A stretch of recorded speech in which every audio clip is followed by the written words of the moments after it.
Welcome to the Waste Warriors Podcast, the go-to show for entrepreneurs and professionals looking to dominate the waste industry. Whether you're in junk removal, dumpster rental, front load services, recycling, landfill operations, or weekly residential pickup, this podcast is built for you. We bring you real conversations with successful business owners, operators, and industry experts who are shaping the future of waste management. From growth strategies to game-changing innovations, we uncover what it takes to build a thriving, profitable waste business in today's competitive market. I'm Lee Godbold, CEO of JRA 360 and the owner of Junk Doctors, a multi-million-dollar a year waste removal business. My mission? To bring you hard-earned insights, proven strategies, and straight talk to help you navigate challenges and achieve lasting success. Get ready to level up your business. The Waste Warriors Podcast starts now. All right, so welcome everybody to episode 2 of the Waste Warriors Podcast.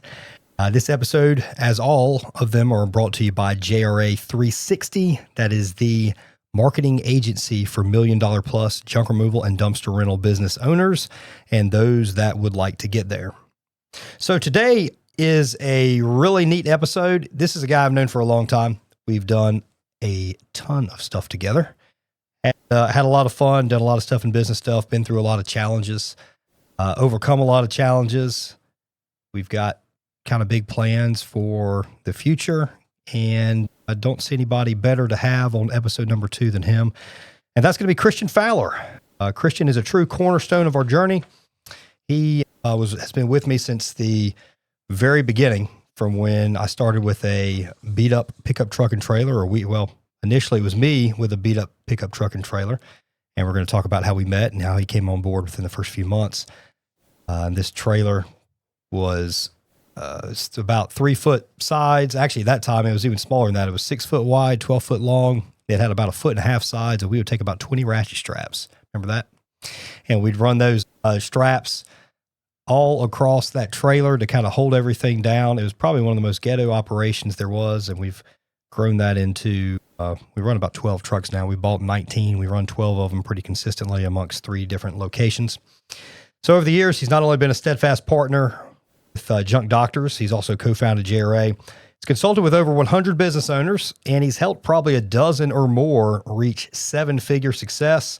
Today, he's the man running those 3 metro locations for Junk Doctors. He also is on all the demolition work we do, which brings in a few $100,000 a year.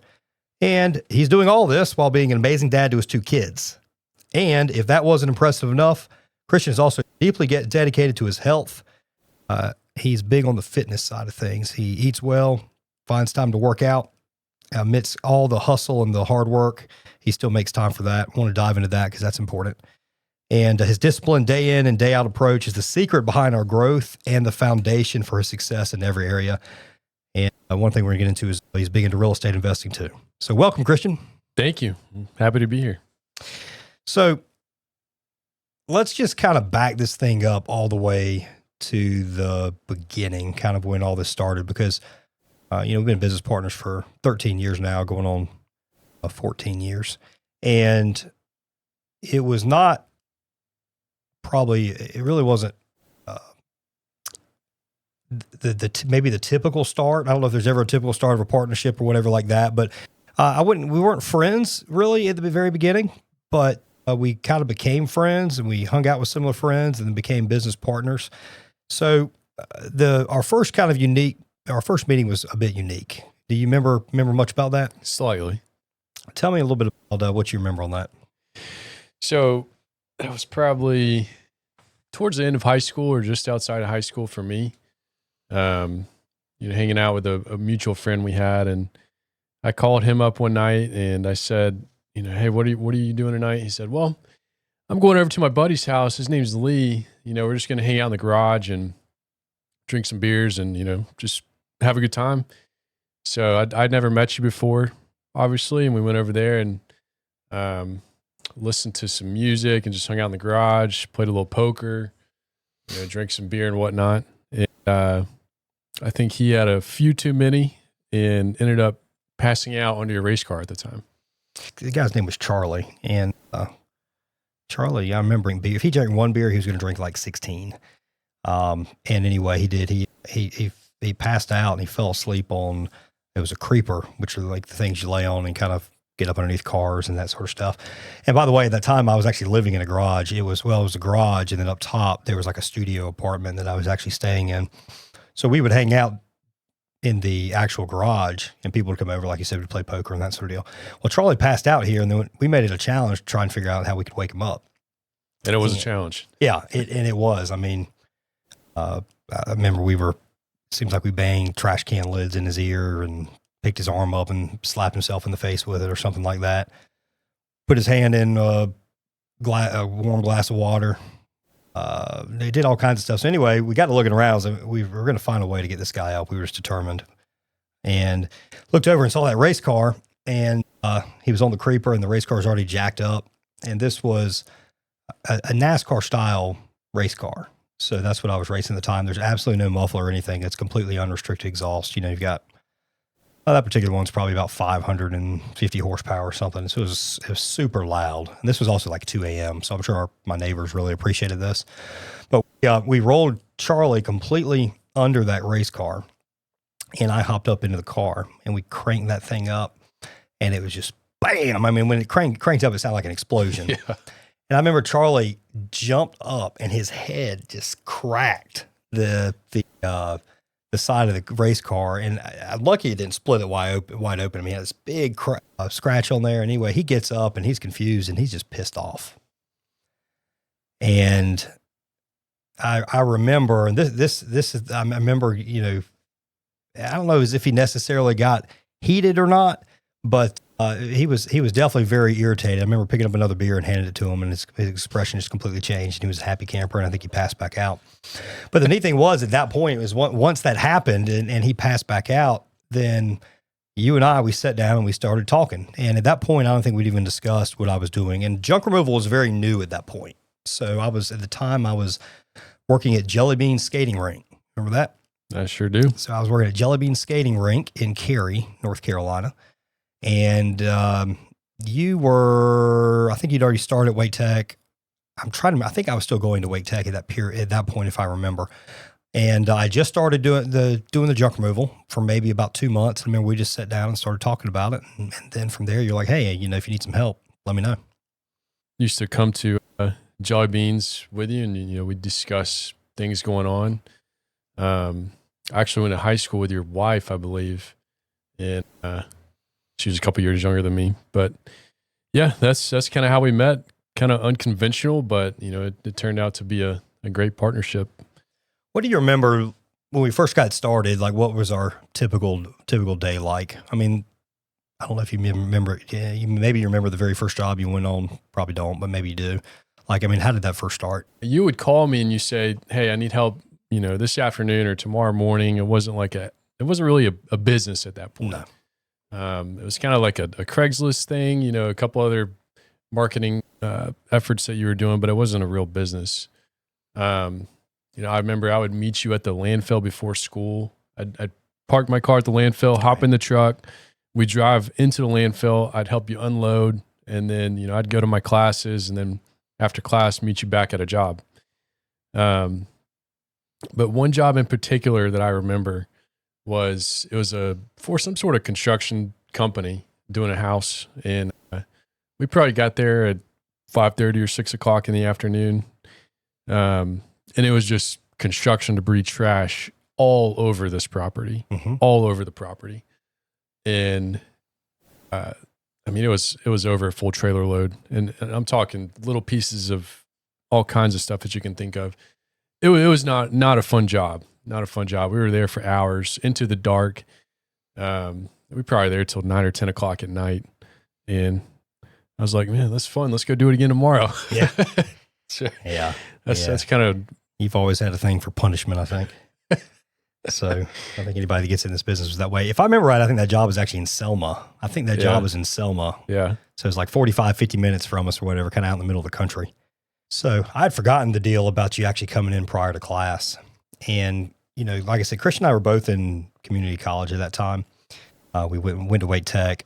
I think both you had intended to transfer, I guess, to state or something like that, didn't you? That was my intention, but yeah, never came to fruition. Yeah, same thing. The business kind of picked up, and we sort of just kind of ran with that.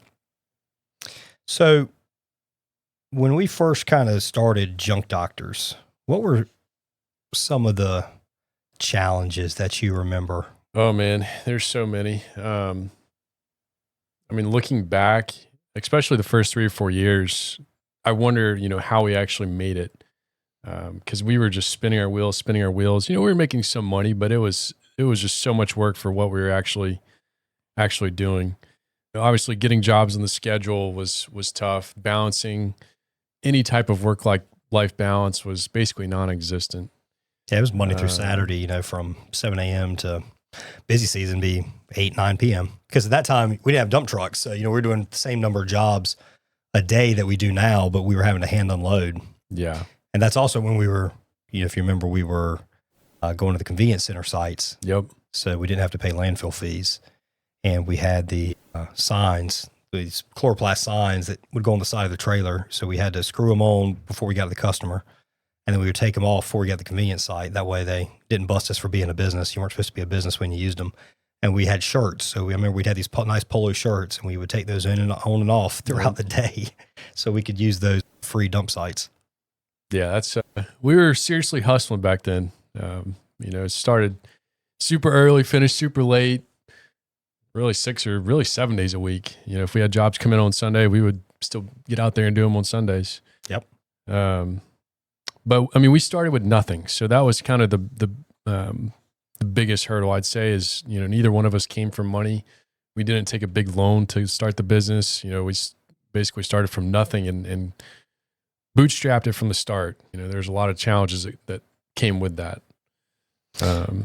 Definitely.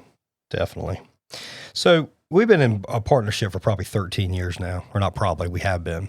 What are some things that have allowed us to maintain a good partnership over 13 years? Because I don't know the exact statistics, but I can tell you right now, the majority of business partnerships don't last 13 years.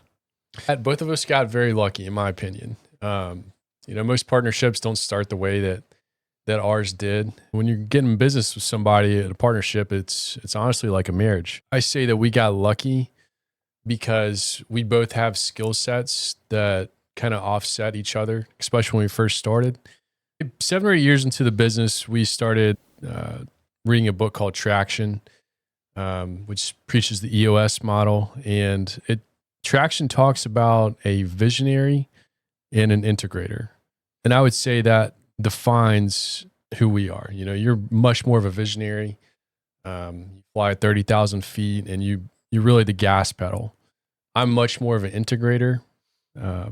That's just who I am. All right, we got 3 locations and I see, okay, how are we going to get to 3 locations? What are all the steps that we need to get to that point? So we got lucky in that aspect that we kind of have different, different skill sets. But the bottom line with partnerships, I think we need to share the same vision and values. And I think that's probably the most important thing about a partnership.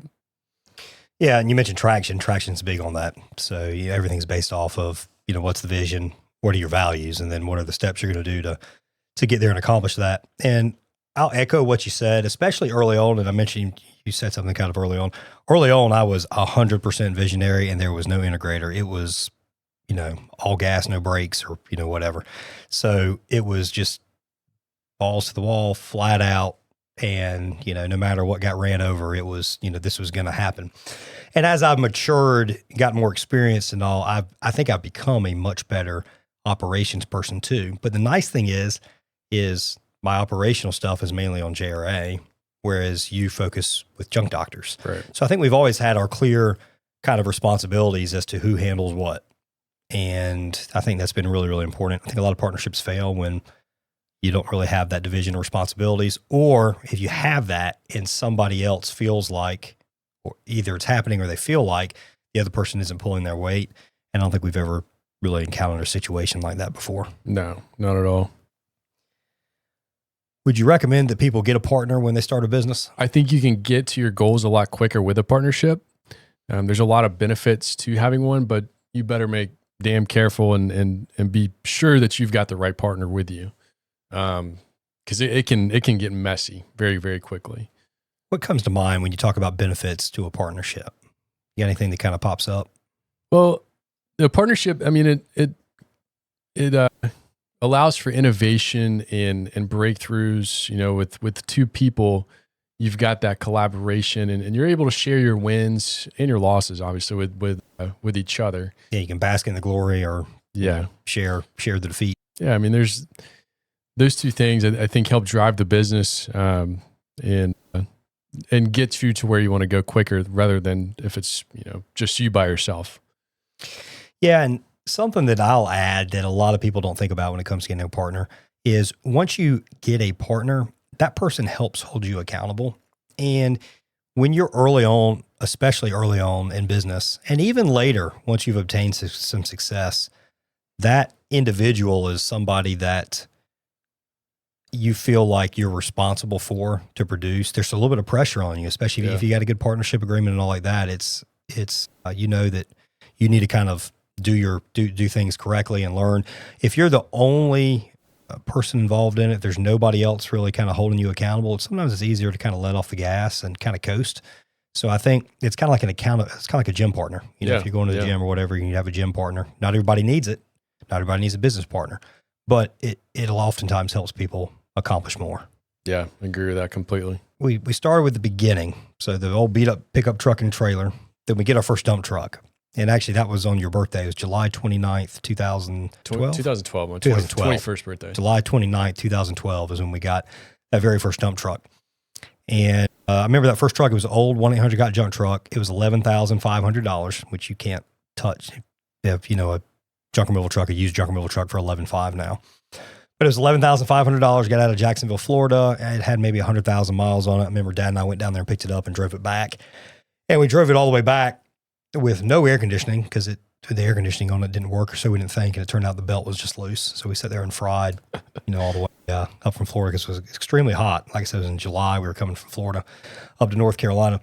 But we got that, and it seems like immediately once we got that second truck, or actually this first truck, but if you count the truck and trailer, business continued to really pick up sort of once we had that. It's like, hey, now that we have the availability, we're somehow or another figuring out how to fill the capacity. Yeah.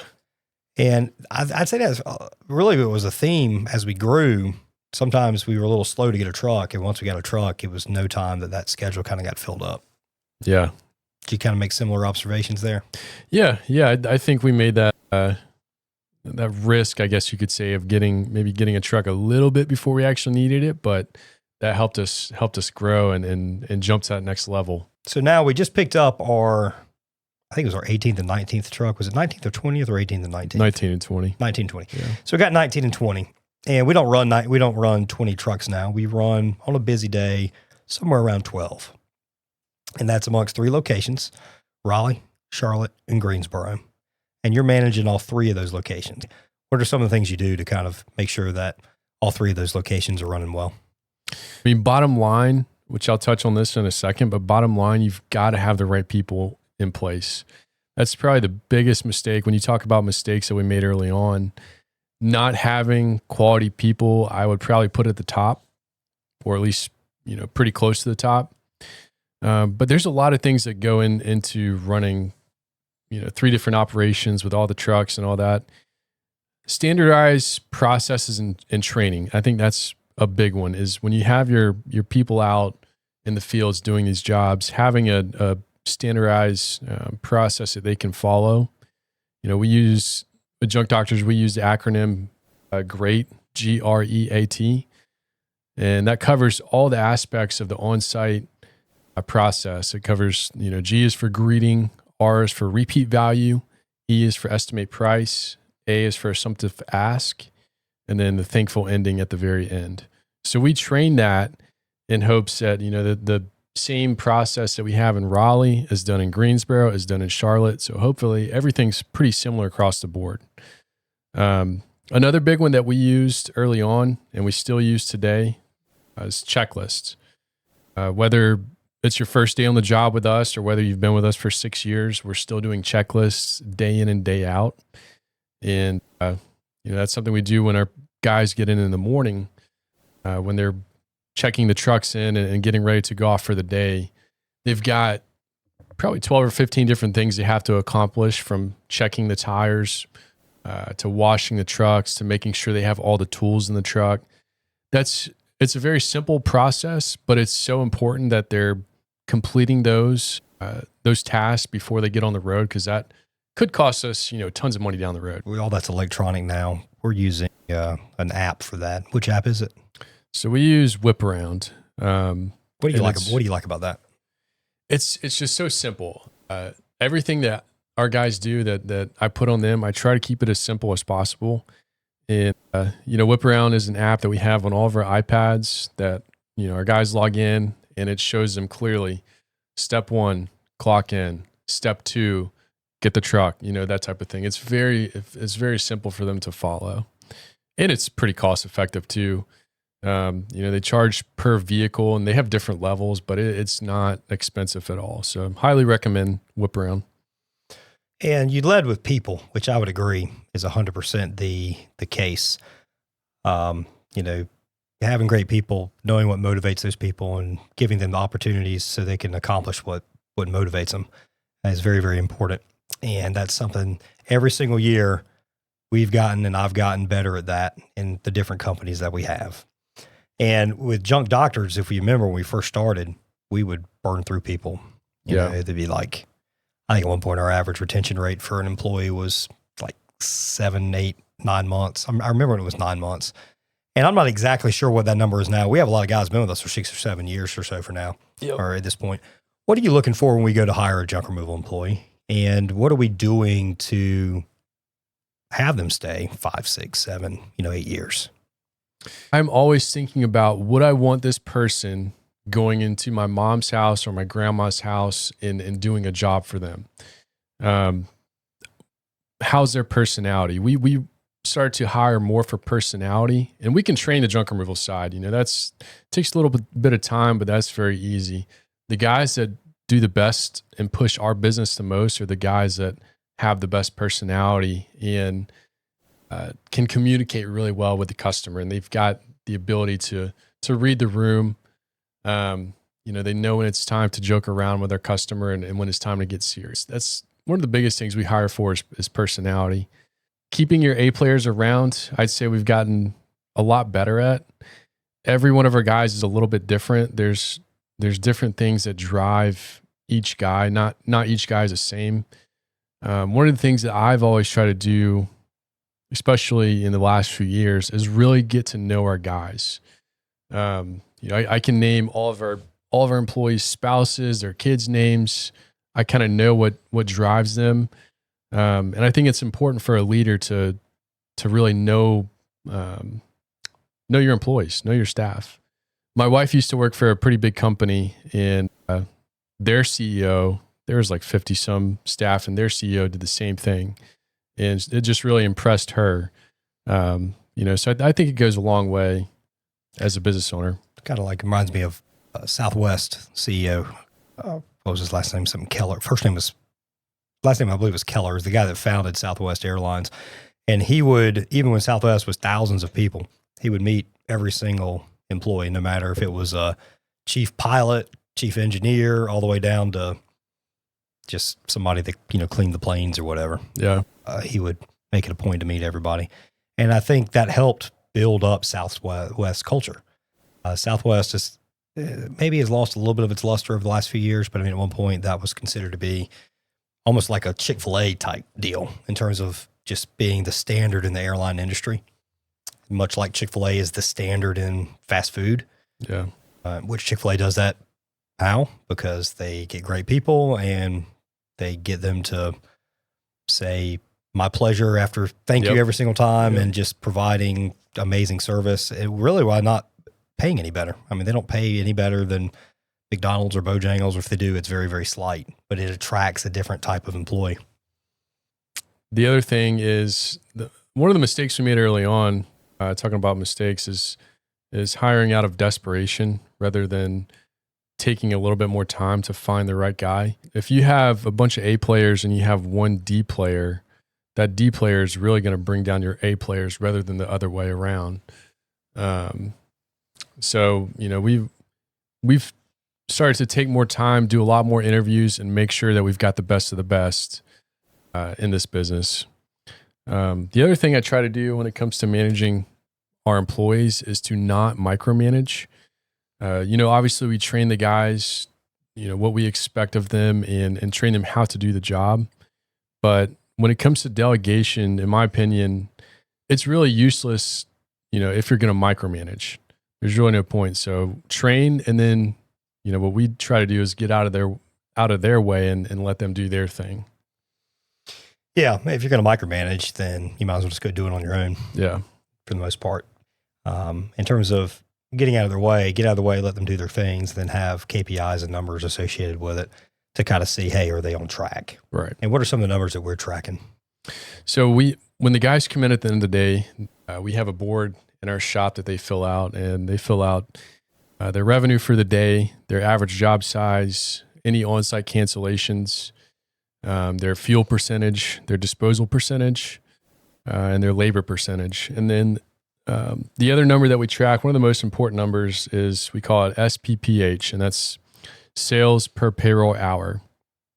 And that number basically, it tells me how efficient they're working. We have a goal of anything above 90 is typically pretty good. If you're in the triple digits, it's fantastic.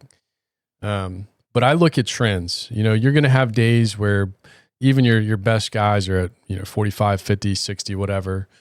But I typically take a month and look at that trend, and you'll start to see who your best employees are.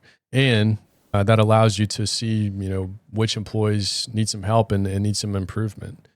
Maybe they're working slow. Maybe they're taking an hour lunch break, that type of thing. What kind of challenges have you seen with having multiple locations and, that are 2.5 hours apart, 3 locations, 2.5 hours apart? I mean, obviously you can't, if I'm here in Raleigh, I can't be in Charlotte, in a short amount of time to fix an issue. So training the people to be able to take care of stuff that are there, and having the systems and checklists and that sort of stuff in place where they can get things done, I think is important. About once a week, we meet with a team there. So it's not like we just open it, drop a truck there and forget about it. There's still a lot of stuff that has to be done, even though I'm not there to manage the day-to-day. In terms of people, we've had some really good people that have worked for us. We've had some run-ins and some issues and all in the past. What are some of the issues that we've had with the business as a whole, but specifically around things that people have done? Like, for example, I remember we had a guy in Charlotte that a job would get booked and he would cancel it off and go off and do it, and collect the money and pocket the money and that sort of deal. What were some other kind of examples of things for people to watch out, especially if they get to the point where they've got multiple locations going? Because that's when, like you said, you're not there every single day and stuff's more likely to kind of occur. Yeah, obviously employee theft is up there at the top, especially if you accept cash. That's a big one. Cash guys can get sticky fingers, and change job totals and, like you said, cancel the job off and go do it, that weekend in their pickup truck or whatever. So having a CRM like Workies that we use, or something similar where you can put systems in place to track that stuff, it's helped that out quite a bit. And then the other one is customer follow-up calls. Every single job that we do, we do a customer follow-up call just to make sure everything went well. So that's something important that I would recommend putting in place if you don't already. We started not giving everybody's full schedule at the beginning of the day. Yeah. Yep. And have we gone back to where we're doing that, to where we just give them a job at a time? No. So yeah, that's one of the changes we made a couple of years ago. Is we would plan out kind of what the day would look like for each truck. And we had issues where guys were complaining that, other crews aren't working as hard, or they're getting all the garage clean outs. Meanwhile, I'm doing all the attic clean outs. Why is he getting all the easier jobs and that type of thing? So what we started doing, and it made a big difference for us, is only assigning one job at a time, And that means that truck team, they can only see that specific job that's assigned to them at a time. So they can't see what's going on inside the entire company. And as you know, in this business, it changes by the hour. So we could have a job description that says a few things in the basement. We get there and all of a sudden it's 6 loads. It has to be done today. So we got to start rerouting things, bringing more people in, all that type of stuff. So it's always changing. And that change is one of the good ones that we made. And there's different ways to skin a cat. So that one, it has worked well. So one thing it would avoid is what we would notice is people would slow down at the end of the day because they did not want to get another job added to their calendar. And that that was one of the things we were able to do instead of them slowing down and knowing what the other person's schedule was and where that job could be taken by the other person. They'd slow down, trying just enough to get their job to get taken off the schedule, moved over to somebody else. That helped because they didn't exactly know sort of what was coming up next. And like you said, there wouldn't be this whole job comparison thing that was going on. Some companies accomplish it by having some incentivizations around hitting sales goals. So they try and get it where, hey, if you hit $2,200, let's say the sales goal is $2,000, you guys hit $2,200. Well, you get a percentage of everything over what happens on that particular day. And that works too. That can be some kind of positive reinforcement. But, we found really no negatives to what we do. And the job time went up and you just lost a lot of this drama.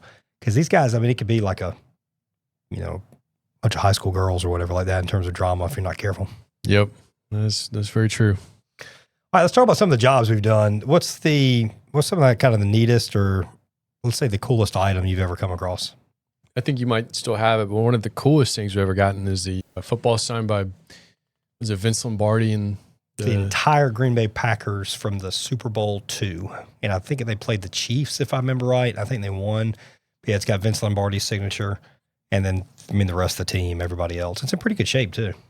But yeah, I've still got that. That's in a safe. Vintage Rolex, another cool one, worth a few grand. We had an older lady that, I didn't get this item, but we had an older lady that had her husband pass away and he had a motorcycle. It worked just fine. And she actually gave it to one of our employees. So that was pretty cool. Yeah, we've gotten some neat stuff. I remember early on, especially we got a bunch of like restaurant equipment and all that we turned around and sold. Let's see. I remember an episode, again, this is very early on, where we had gotten it was a sex doll is what it was.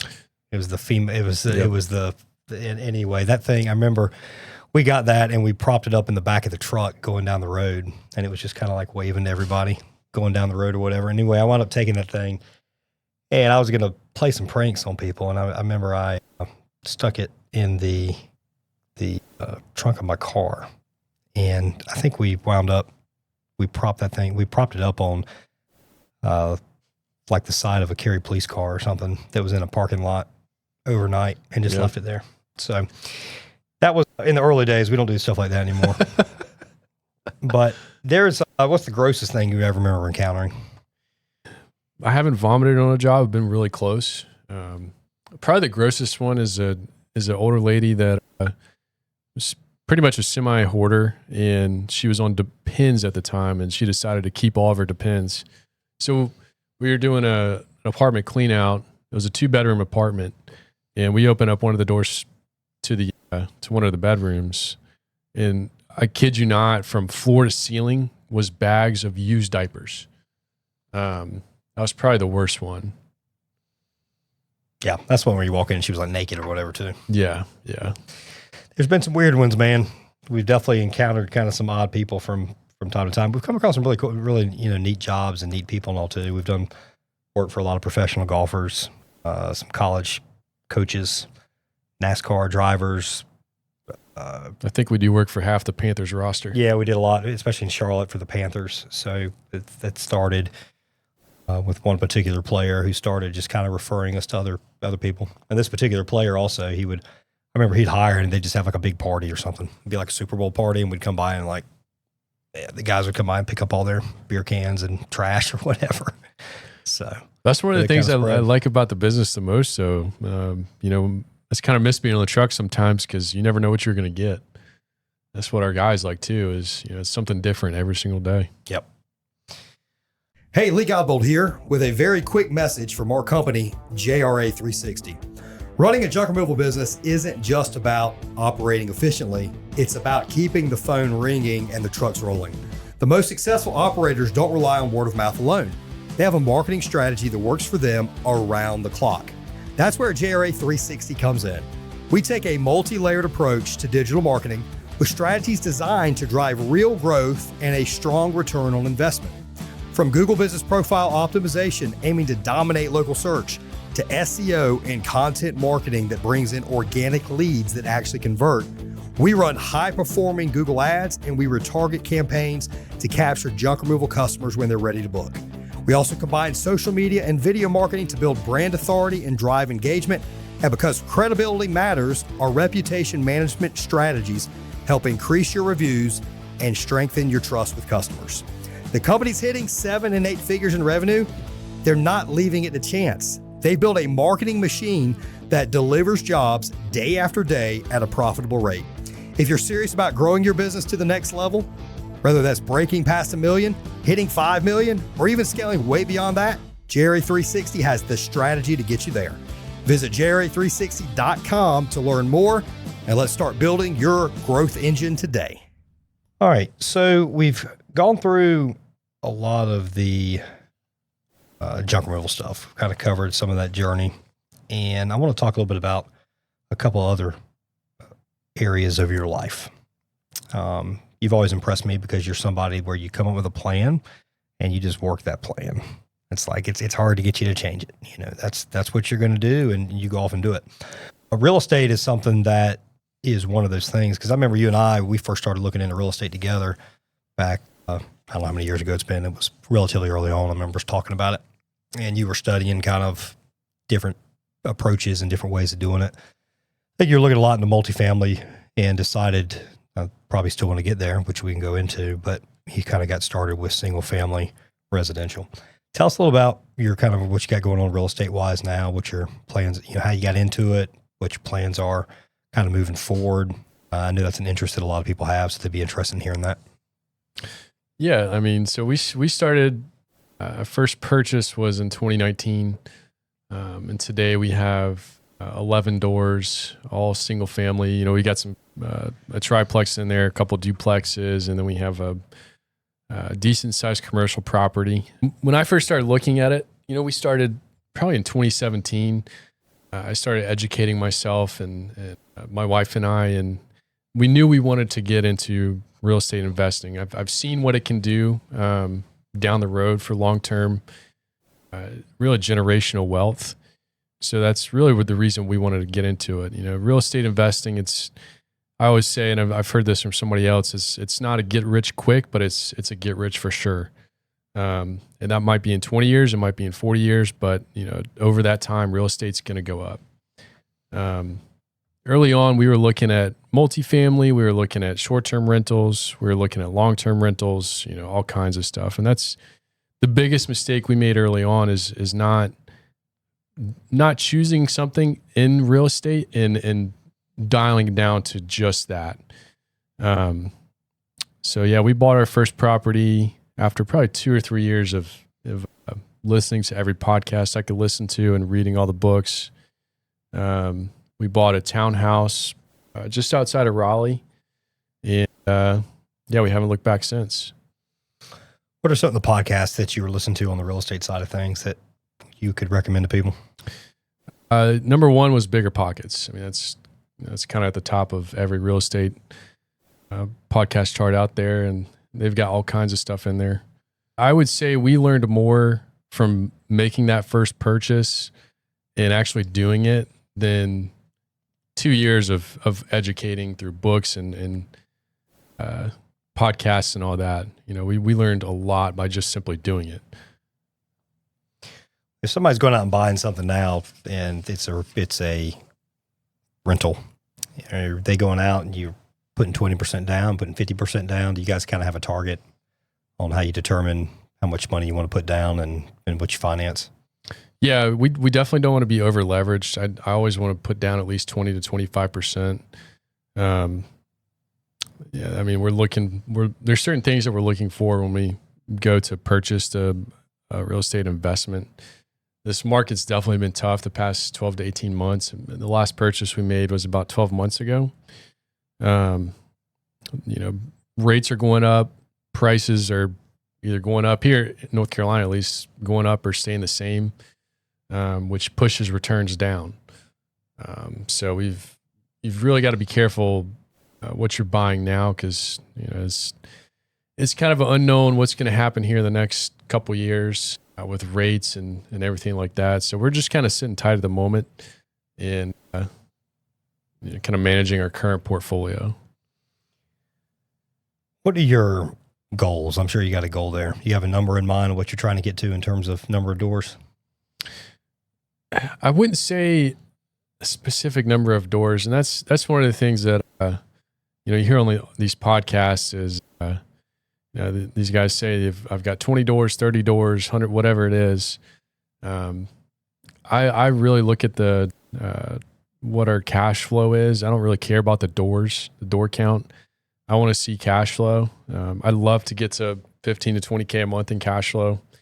Not quite there. We've still got some way to go on that, but that's kind of where I want to get to. So you're really known, like I said before, you're really known for being kind of methodical and sticking to a plan once you commit. How has that steady, disciplined approach helped you, not only in real estate, but also in business, life, whatever? Yeah. So in real estate and in business, whenever I have a decision, whether it's an investment or whether it's to hire somebody or invest money in a truck or whatever, I try to do my best to take emotion out of it. And I think I've become pretty good at that.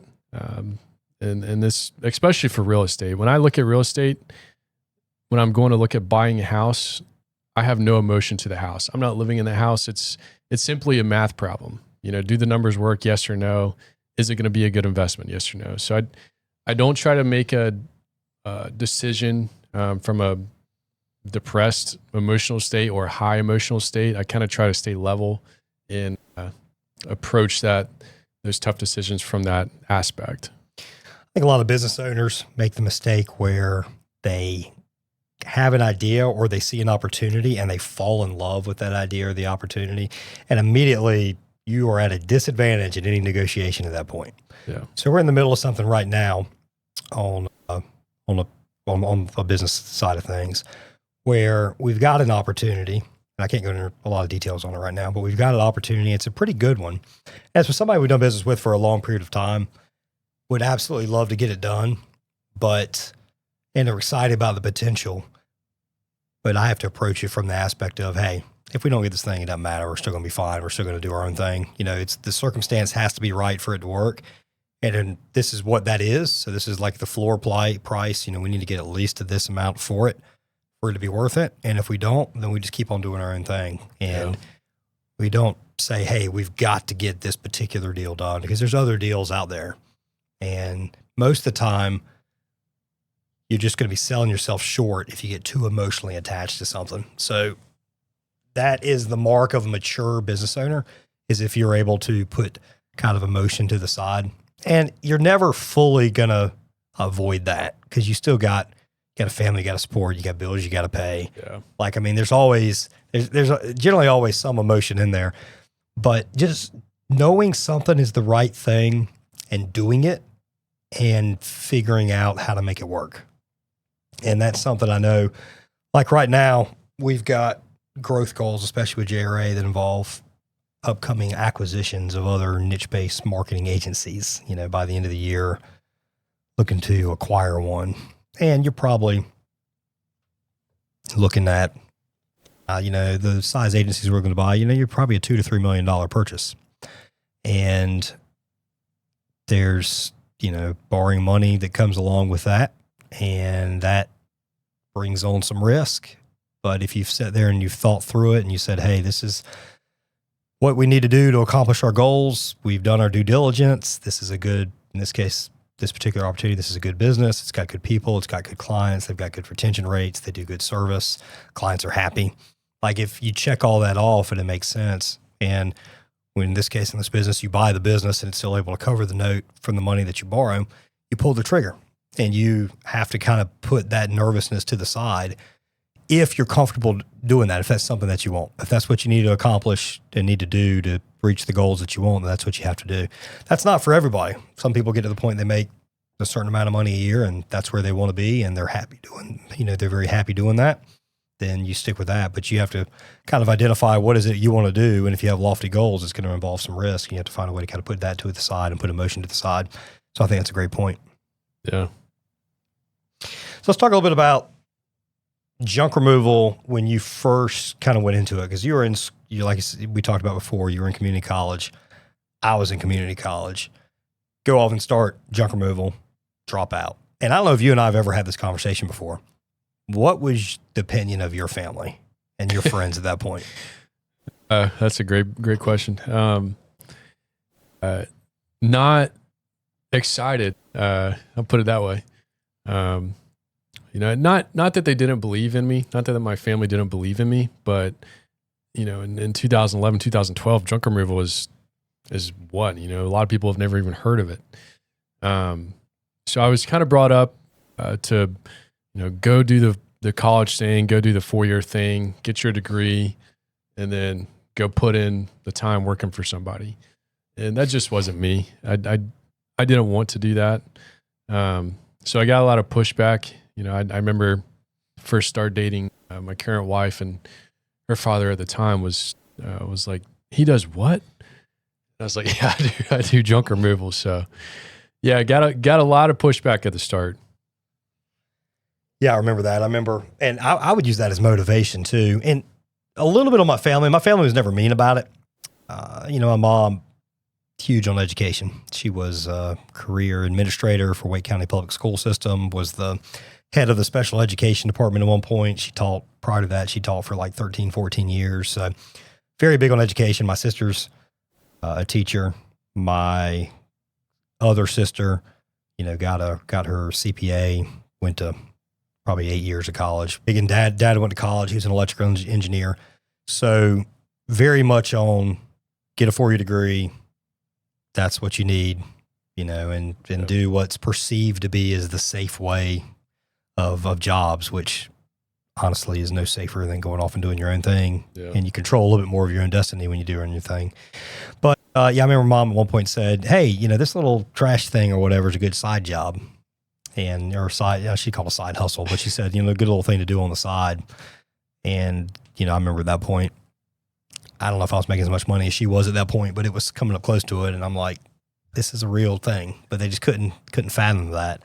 And now they're like the biggest cheerleaders ever. They've kind of seen it work out, and those doubts are sort of proven wrong. But I know I would take motivation. So, and I remember there was a guy, if this is actually on your side, and I had it on mine too, but for some reason I remember there was a guy, and I'm not going to name a name here, but it was at the golf course. It was kind of talk some crap about junk removal. It was to you like, that's not going to work out. You can't make any money doing that, especially if you have a business partner. And I remember that motivated me, because I was always back then, proving somebody wrong was a real big deal. I don't really have that as much anymore now. Now I've got my own aspirations and things that drive me. But back then, I would find somebody that doubted, and like that would get plastered in my head. And it's like, dude, I'm going to prove you wrong. Yeah, I'm the same way. So you mentioned what Brooke's dad thought about it. What did Brooke think about it? Was she even thinking about it at that point, or did she have other stuff on her mind? She kind of always believed in me. And I don't think she ever thought it'd be what it is today. But, she never talked down about it. She was never embarrassed to say, her boyfriend picks up junk and he's going to the landfill and all that type of stuff. And, I really like that about her. And honestly, having a spouse like that, I think is really a cheat code for business and in life. Without her support, probably couldn't be where I'm at today. I think you'd probably agree with that too.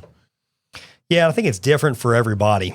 The worst thing is to have a detractor, somebody that constantly worries and, talks talk and is not supportive at all, just constantly doubts you.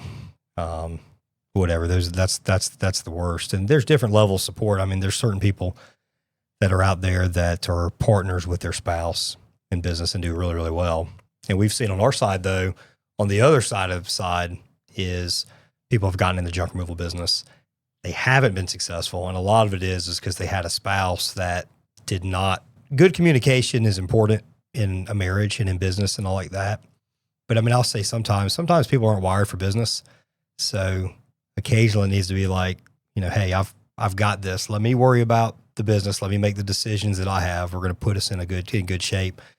And Austin's always been very, very supportive, but a lot of times she doesn't necessarily want to know all the details because it comes along with some worry and whatever. Yeah. So we'll tell some things we got going on. We've got to let her know the good things that are going on and try and kind of keep a lot of the stressful things out of it. And that works well. I think it's just a matter of what works. You have to know the person you're married to and know, do they want to know the details or do they not want to? And don't feel like just because another person that runs a successful business shares everything with their spouse doesn't mean that it's the best thing for your route too. Does that make sense? I agree with that. Yep. So let's talk a little bit more about JRA. So you've consulted, I don't know how many people you've consulted with over the years. I mean, we've had probably 75 or 80 people buy business packages. And we've worked with a lot of other clients that didn't go through the business package, and you've kind of consulted along the way. You've done a lot of that. What are some of the things that you encounter when you see somebody where you're like, hey, this guy's going to make it or this girl's going to make it? And what's something that maybe you see that causes people to sort of fail and not be successful in this? I'd say it's not having a long-term mindset, especially when starting out. I see a lot of guys, they're a month or two in, and they're all of a sudden they've got one or two jobs on the books for the week or nothing for the week, and they call me and say, hey, I've got nothing this week. What do I do? Is this going to work? I don't know. And I say, well, what are you doing today to put jobs on the schedule? And they're kind of blank at that point. And the guys that are successful, they're out there. They're not waiting for those inbound leads to come through. They're going out there to get it. And I think that's one of the things that you and I did early on really well is I remember, our first 2 months in business, we did, I think, just over $2,000 each month, but we still worked 60+ hour weeks every single week, going out there and trying to build commercial relationships. And I remember we would use my car and we would figure out what neighborhoods we wanted to hit. And we would take these postcards and we would follow the trash truck and slap these postcards on every single trash can. And we did that for 8 or 10 hours. Yep. Cold, hot, rain. Yep. Snow, sleet. We'd stick them on there. It was funny. You would drive through neighborhoods later on and you'd realize kind of how lazy some people are. Because you'd be 6 months before we hit a particular neighborhood, and we drive down and there's a trash can and it's got a junk doctor's postcard on it. Yep. And it'd be all faded out. But I was like, I think, probably gotten some business for us just by almost being a sign that's just stayed on this person's trash can. Yeah. Yeah. Yes, that's a big one. Spending money on things that don't grow the business. I like to see new business owners putting money into people, trucks, and marketing. Marketing's obviously the biggest one, especially at the start, but you don't need to go out and get a big fancy shop unless you have the funds for it, but put money in things that are actually going to drive the business. And another one I see with the long-term mindset thing is I get this call all the time is hey, I've got this customer, they have a couch pickup, but it's 30 minutes away. It's a minimum load. Do I really want to drive 30 minutes? I'm going to lose $20 or whatever it is. And what they're not thinking about is what is the lifetime value of that customer? That customer is going to use you 10 to 12 times throughout their lifetime. And how many people are they going to refer to your business? So that lifetime value is thousands and thousands of dollars. Yeah, they'll have an employee mindset, which is, hey, you need to pay me for this exact work I'm doing right now. Yeah. They're not thinking about the money they can make later. They can get paid even more later with that LTV. Yeah. We've gotten pretty good at looking and saying, hey, this person's going to be successful and this person isn't. And I think you hit several things right off the bat. One of the things we talked about before, if they have a spouse that we're worried about. That's a big one. Yeah.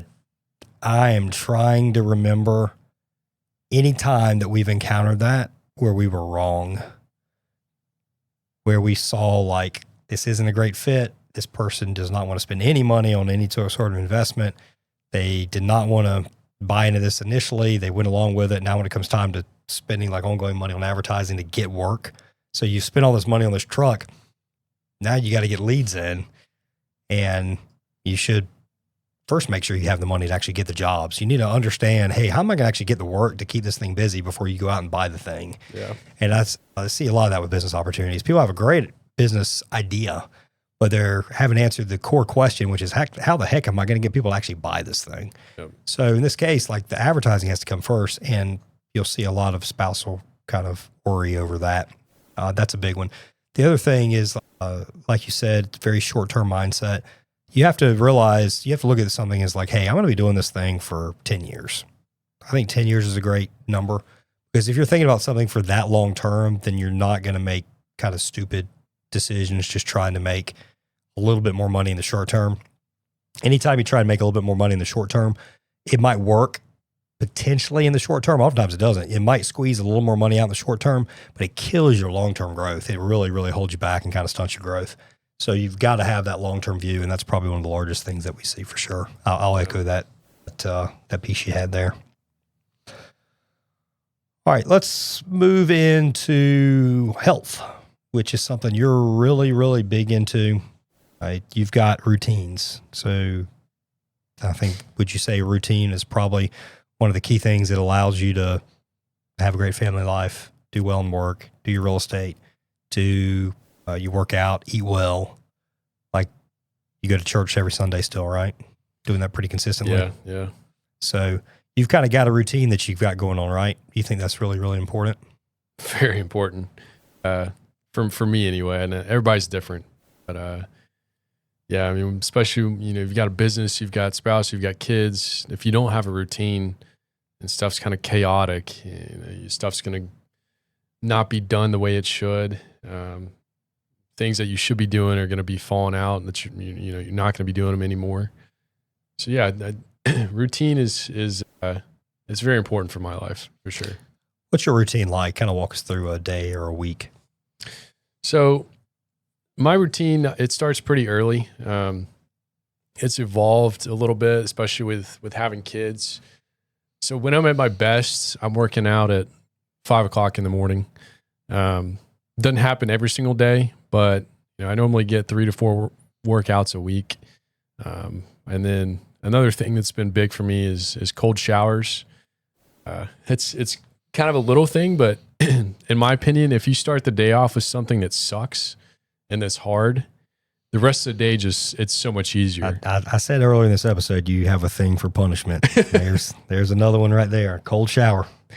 Yeah. I mean, cold shower at 6:00 in the morning is not fun, but if you do that, and then that call comes in of truck won't start, this customer's got this problem, this employee's got this problem, those problems become so much easier to deal with. So I love starting the day with a workout, getting the kids ready, getting them to school, or my wife gets them to school. Come in pretty early, meet with our guys, and every day's a little bit different. It just makes life easier for me. Are there certain things that you do, and I guess a cold shower probably wakes you up and gets you going, but there's certain things that you do or certain things that you eat that you feel like does really a lot for you in terms of keeping your energy up, where you can tackle all these things? Yeah, I try to eat as clean diet as I can. I try to prioritize protein. I'm not sitting there tracking, all the stuff. I still enjoy beer on the weekend and, go out to eat and have pizza and all that stuff. I'm not dialing in every calorie, but I try to eat as good as I can. Probably a couple years ago, we invested in an infrared sauna, and I normally do that before I go to sleep at night. And that's really helped me sleep better. which, keeps my energy high throughout the day. So you take a cold shower in the morning, you freeze your tail off, and then you roast yourself in a sauna before you get in bed. That's the key. I hear you, man. Well, let's roll into some rapid fire questions. So This is going to be kind of some general business stuff. What's the favorite piece of business advice you've ever received? Focus on customer service. And I learned this early on, working at Chick-fil-A when I was in high school. I always wondered, why is Chick-fil-A so successful? They're not, I could go work at McDonald's and make the same thing I'm making here at Chick-fil-A, but for some reason, everybody's just so happy, that they treat you, the experience is just so much different than any other fast food place. One of the things that we learned during training when I worked there is they called it the second mile. And what that means for them is, not what's expected of you. What can you do for that customer that's going to go beyond what's expected? So we'd have employees changing tires in the parking lot, and all kinds of stories like that where you don't expect a fast food worker to go help and change a flat tire, but that's the type of things that propels them, I think, to where they are. Focus on getting that customer experience right first. Yep. And then figure out the numbers. Because if your customer experience isn't right, no matter how profitable a service is, it's not going to be sustainable. And like you said, Chick-fil-A has done an amazing job at that. People keep coming back and buying again and again and again. And we've modeled a lot of the stuff we do off of that. We've mentioned this twice now on the podcast and this particular episode. And they're a great person, it's a great company to really pay attention to on just kind of fine-tuning that client experience. What's your go-to strategy when facing a major challenge? Go to the gym and sleep on it. I mean, that's the gym, with as much stuff as I have going on and stress and kids, and the gym is the one place where I can put my headphones in and shut it off. And that's the me time. And I need that. So that's kind of my go-to is go to the gym. If I'm facing a stressful decision, I don't react on it. I sleep on it. And usually my gut feeling is the correct feeling. But yeah, that's kind of what I do. If you could start over, what's one thing that you would have done differently? Skip all the mistakes we made in the first 5 years. So forget about making one thing you do differently. We're just going to take a whole big old list and get rid of it. I would probably hire better people faster, and not keep guys around that we know are not guys we don't want around. I would not keep them on.